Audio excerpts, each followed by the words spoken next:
no choice but to refuse Iggy's request. He tightened his grip and reached for the walkie-talkie in his pocket. A wild delight crept onto Mr. Kerr's face. "That's a good lad. Now, radio for help." Iggy begged Luca with his eyes one last time, but Luca pressed the button and called out, We need help. Mr. Kerr is in danger." It wasn't long before they were once again surrounded by clipboards. Mr. Kerr sighed with relieved frustration. "There you are. You really are a worthless lot, aren't you? Mirror, now." A clipboard dutifully produced an ornate ivory hand mirror, and Mr. Kerr began preening his tousled hair. "Ah, that's better. Mr. Van Horn, I applaud your sharp thinking under duress. I'll put in a good word for you with the founder. Take them away." A swarm of hands overpowered Luca. The last thing he saw before a cloth bag was pulled over his head was the defeated look on Iggy's face. The end. I think this was one of those times where doing the right thing was the wrong thing.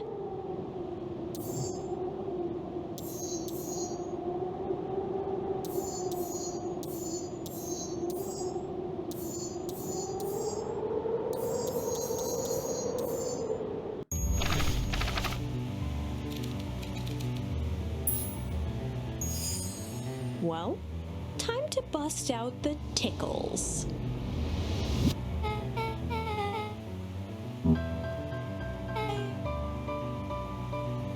Beck lunged forward and began to tickle under Tish's arms.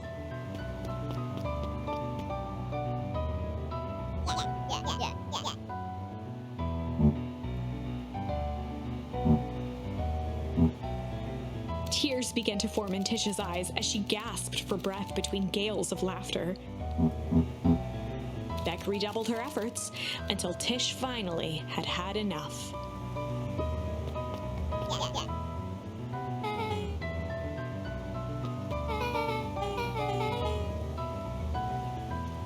Iggy's eyes darted around, a realization dawning on his face that he was now outnumbered.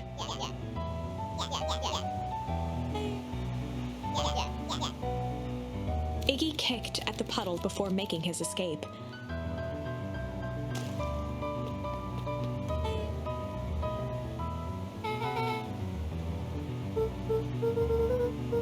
Beck shook the ooze out of her hair as best as she could.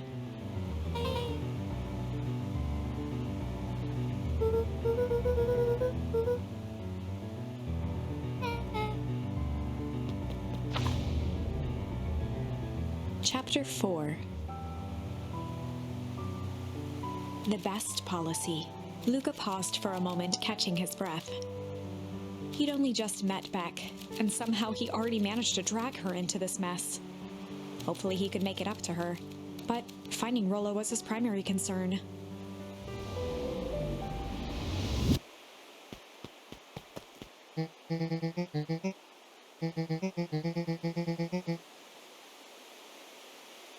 Roxy and Fitz looked drained. It was clear they'd spent all day searching.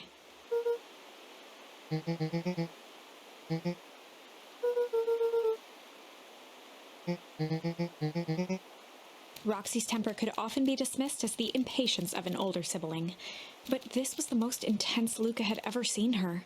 Her eyes were wild and unfocused, looking straight through Luca. In a torrent of rambled words and tears, Luca broke down.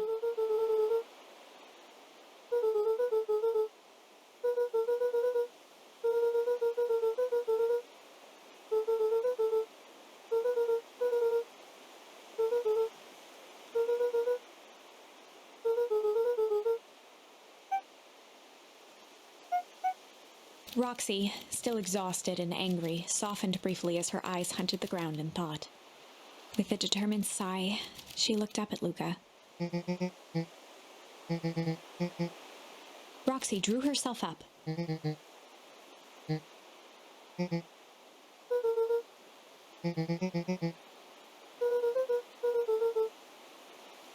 Roxy tried to think of the safest place to send Luca.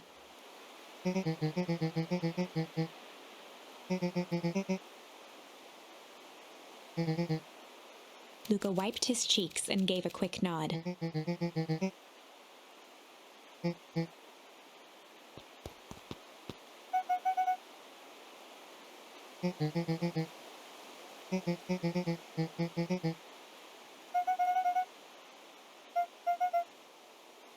Looking into the puddle, Roxy rubbed her arms to warm up.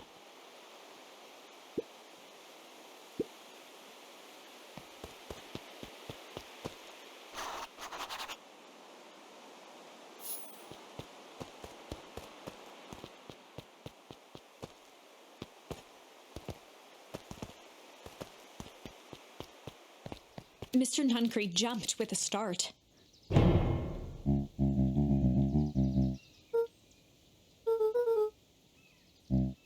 Luca motioned to the phone booth.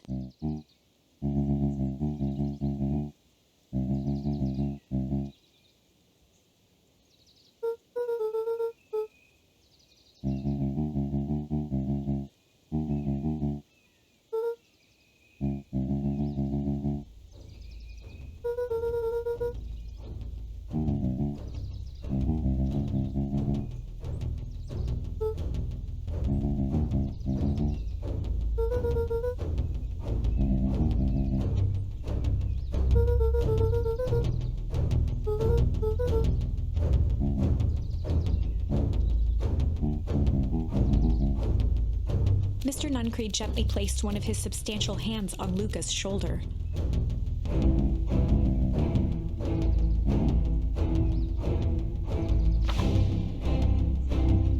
Luca peered up at Mr. Nuncreed. Kind eyes warmed a stern face. There was a deeper emotion hiding beneath it all. It was subtle, but Luca could sense something eating away at him.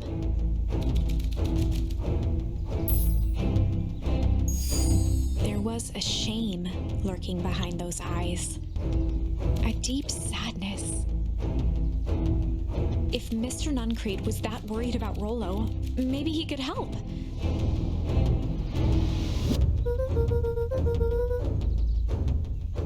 Mr. Nuncreed raised an eyebrow.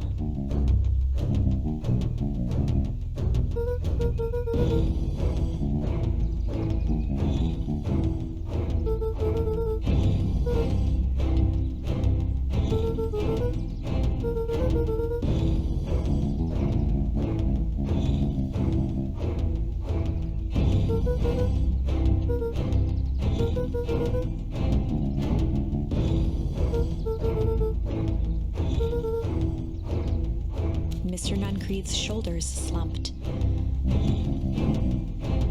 A deep sigh bellowed from his...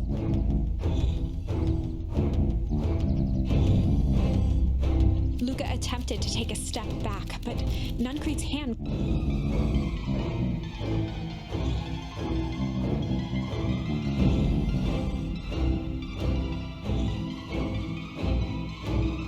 With a firm shove, Nuncreed manhandled Luca into the phone booth. The door latched shut with a mechanical hiss.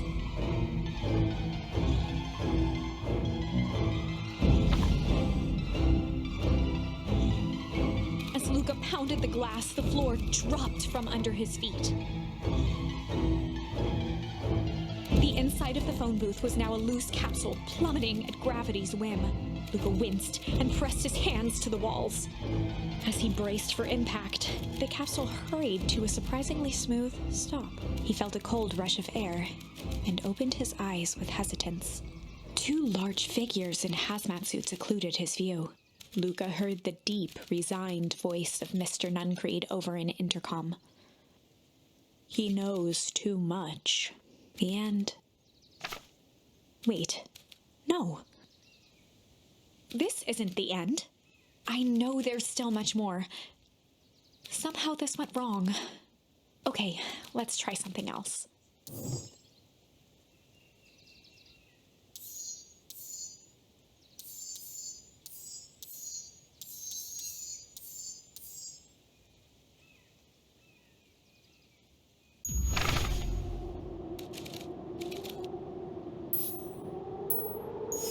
and in the stillness, he began to hum. After the death of his father, Luca had trouble sleeping. Each night, his mother would sit at the foot of his bed and hum a gentle melody. It was the only thing that could calm his mind, the only thing that, however briefly, could make it all seem okay. That melody pervaded every memory Luca had of his mother. Shivering in the raw snow, he began to hum it out loud.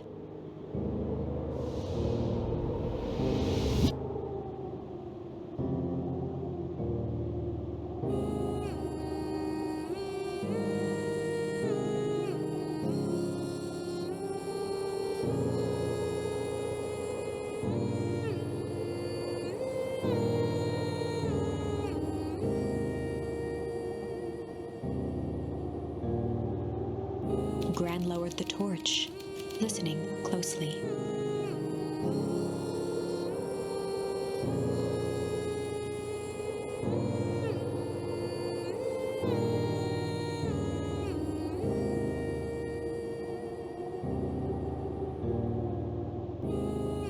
As recognition slowly set in, her heart sank. Those countless nights of consolation, the incomparable loss they shared together. She let the torch fall to the snow and sizzle out. A few steps toward Luca was all she could bear before dropping to the snow herself. Through a flood of tears, she began to hum along, note for note.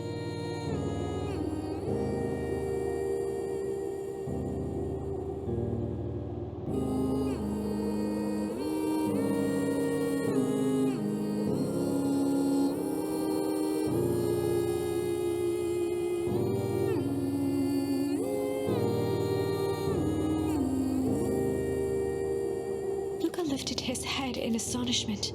The last time he heard that melody was the last night he saw his mother.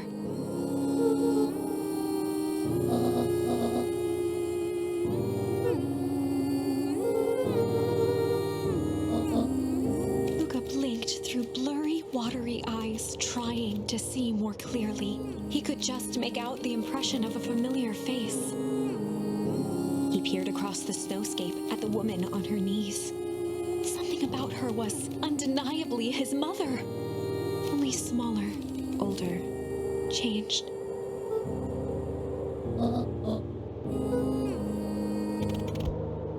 Luca sprinted as fast as he could toward his mother.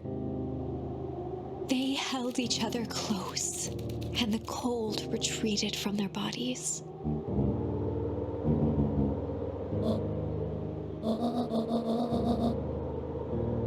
Eleanor looked down at Luca, tightening her embrace in an appeal for forgiveness.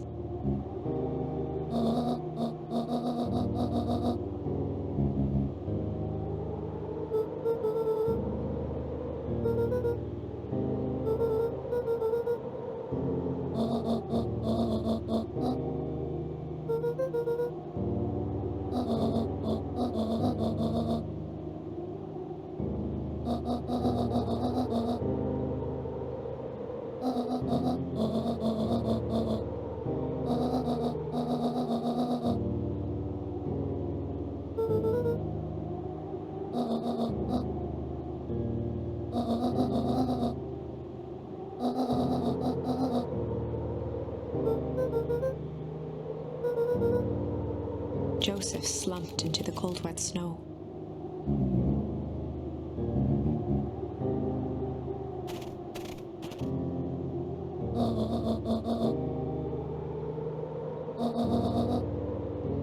For the first time in a long time, her voice felt like her own again.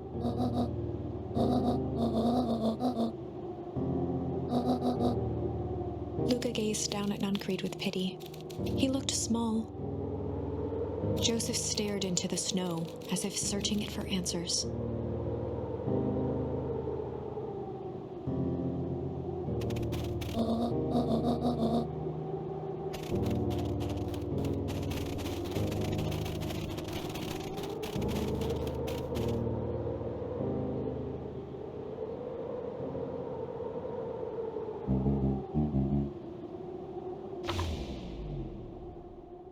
Chapter 9. The Devil You Know. 7 months ago, Eleanor Van Horn crept down the maze of sterile hallways under Perennial Harvest. She stopped in front of the large steel door marked Deep Engineering. No turning back now. She raised a trembling hand. The stolen keycard worked as promised, and the door buzzed open with mechanical effect. She was immediately hit with the smell of disinfectant. It was some sort of laboratory. In one corner was a desk covered in papers. Across the room stood a tall metal pod with hoses protruding from its base.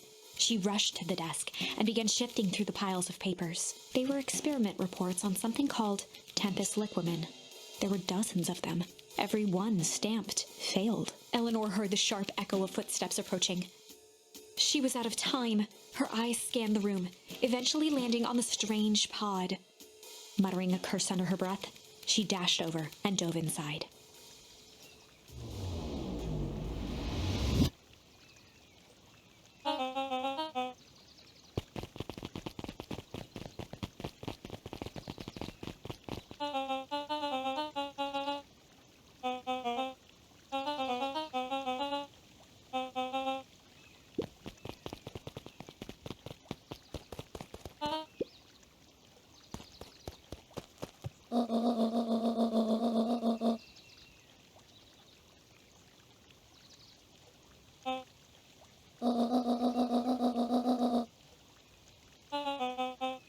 Mr. Kerr addressed the crowd with a sarcastic tone.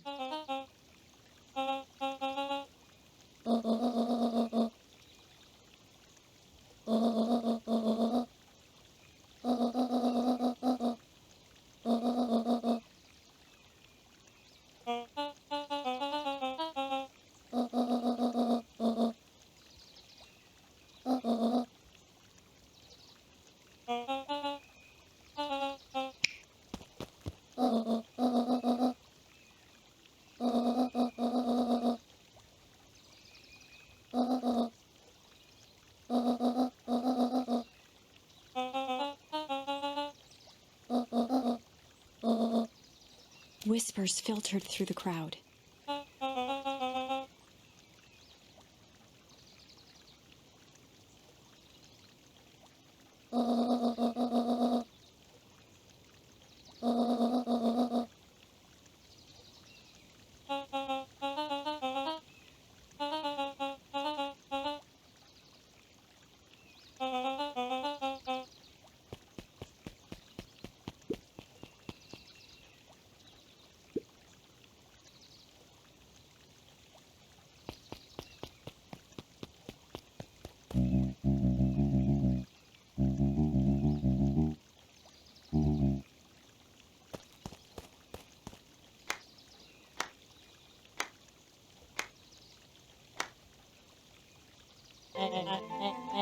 Torment dragged on Joseph Nuncrete's face.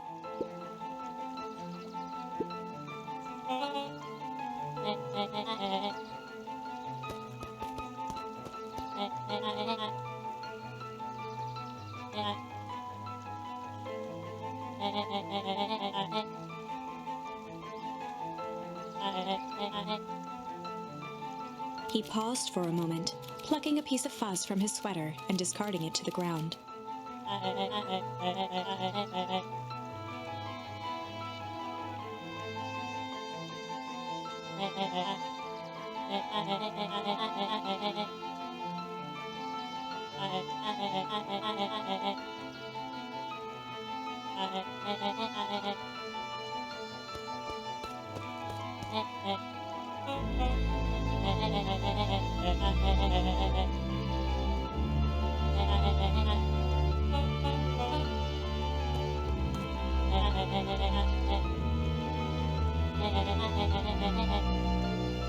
Kerr gave a bow of deference. Gasps rippled through the crowd. Solomon pulled a glass vial from his pocket. In one smooth motion, he downed its contents. A triumphant smile grew across Solomon's lips.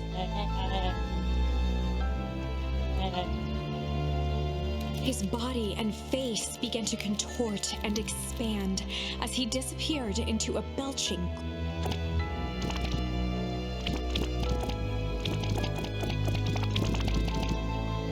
A hushed horror gripped the crowd. This is a story about change.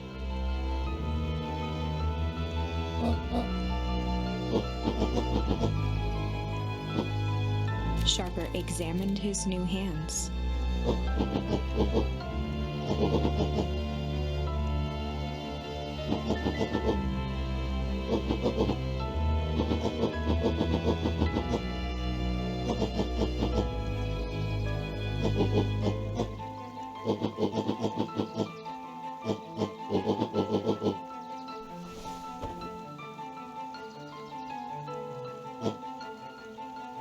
Sharper choked out a crude squawk of a laugh. Frustrated grumbles sprinkled through the crowd.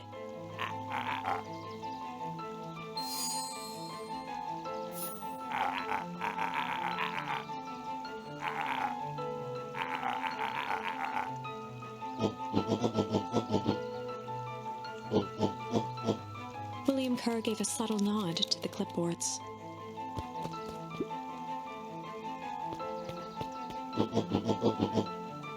A helpless quiet settled over the crowd.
Sharper addressed the crowd with indignant pride.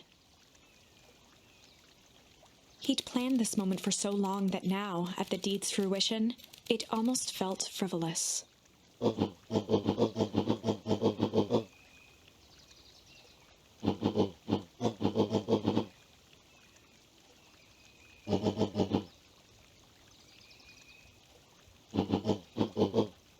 Mr. Kerr flourished a preposterously elaborate bow.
Sharper coughed up one final laugh and cracked his knuckles.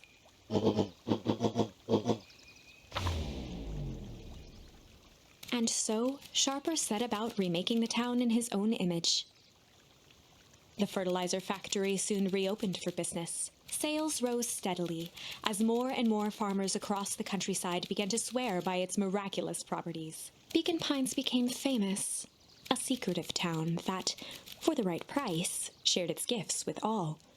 Gifts that became more and more necessary in a world where winters grew longer and longer. The end. This is wrong, but things are becoming clearer now. You can feel it, right? We can't let Sharper win. He might just be the key to this whole thing. Let's see.